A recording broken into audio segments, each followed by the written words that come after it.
America's become unaffordable. And I know it can seem tough if you're a parent or if you're just a regular 30, 20, 30-year old, 40-year old trying to make your own way. But I want you to understand what's your current reality or what's the current reality of most people. Average income runs about $62,000 a year for one person on average. Median, meaning the middle income, typically runs lower than that, about $48,000 a year. The fact of the matter is, if average rents are hovering around 1,500 is what people are paying, and then a new car is $745 a month, used about 500. The fact of the matter is nearly 50% of that average income is going for just a place to stay, just rent, and just the car. That's not inclusive of your electricity, water, trash, any of your utilities that come.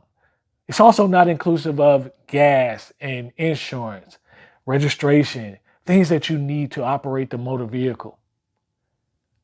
And all those aside, we haven't even began to enter the conversation of, do you have child care responsibilities? Is your child in sports? Are you paying for extra activities at school?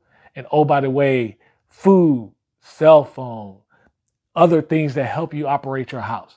So as you can see, if half of your income goes to two items, you pretty quickly run out of room very fast about how you can navigate just honestly most people getting by. And no one wants to work 40, 45 hours a week, 50 hours a week to only be able to just keep the lights on. Doing that for a sustained amount of period begins to obviously affect your mental health, poverty, trauma, experiences. But I say all this to say, is it truly unaffordable? What does it really require to manage your money? And I know many times you probably heard someone say, hey, you got to look at what you're spending and that's part of it. But you have to agree that you can't keep living like you are right now, because that's not working for your situation. That's not working long term for your health. And from your financial aspect, you'll quickly run out of room should you have $1,000 problem. That honestly is no way to live. It's frustrating. And you live in fear of what may potentially happen in a day, knowing that at any time something or the shoe could drop. So what do? Well, could you refinance your car? In different times, yet, but understanding that interest rates are continually rising, that may not be an option. Downsize. Well, from a safety and just an overall living perspective, you can downsize living for a while, but doing that for a sustained period, especially if you have kids, that could put a different pressure on you. Can you think about living differently? Start to couple up and group and start to build community about how you can split this housing. And though you guys may not have the same space, you can then afford things a lot more. Your money can spread a lot further. That's one way to attack your housing. The second thing is you could actually really sit down and have a conversation with where you're renting. And think about, okay, in tumultuous times, in times where people want some guarantee, could you potentially strike a deal where you pay less rent but for a longer period? Why? Because you've been consistent, because you have good history. And truth be told, that can be a win-win for you. If you're a good tenant, good renter, your landlord may be open to that in this market so that they don't have to worry about the fluctuation. Now, I understand that could be a tough conversation because right now landlords are looked at as profit people and everything's about making the next dollar. But there's still some good situations. I know I spoke a lot to the people I rented from when I was renting, and that often saved me money because I always paid early, didn't give them a lot of problems. What's the other thing you could look at? Well, with your car, yeah, I wouldn't suggest refinancing right now because likely you're going to pay a higher rate. You could look at how far have you paid into the loan. Could you re-amortize or recalculate the loan based off the time you have left in the balance? And maybe that could change your payment. Depending on if you made large payments and been paying extra, that may benefit you right now. But you also could look at truly, for a period of time, can you say, this particular car, if I know I can't afford this car, or it's really putting a strain on me, could I actually just go trade in the car, get something smaller, and maybe a different brand that still meets my needs? Maybe it's a little older, but I could pay it off sooner, or I could pay it off completely. And what does that do? It frees me up to be able to manage what's going on. You can always later down the road buy another car. You can buy another this or that. But we're talking about, how do you really look at what options do you have? Do I think it could come off as embarrassing? Yeah. Do I think that could be a prideful thing? Yes. But if I'm trying to be successful, and especially if I'm trying to do something in my money, yes, you could cut down on your streaming services. And on average, streaming $15 per service. And that might save you $60.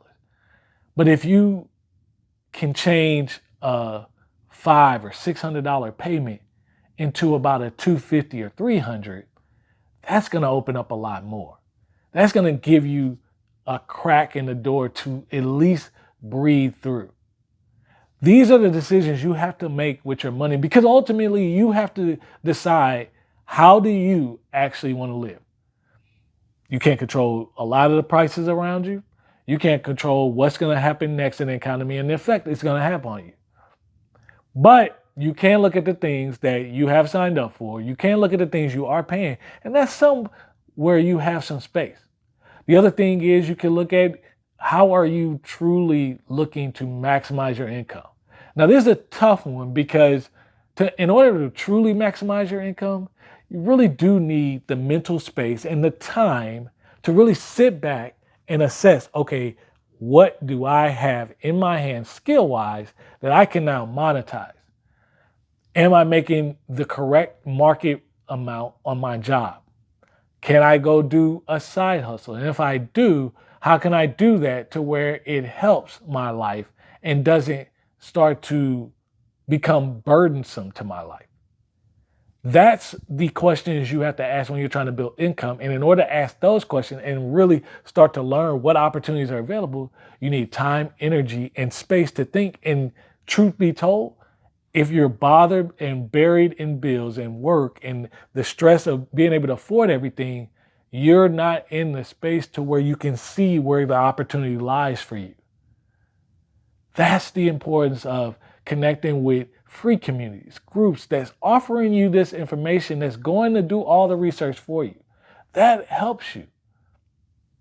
I say all this to say that there's one thing that's true about the American economy and just money in general.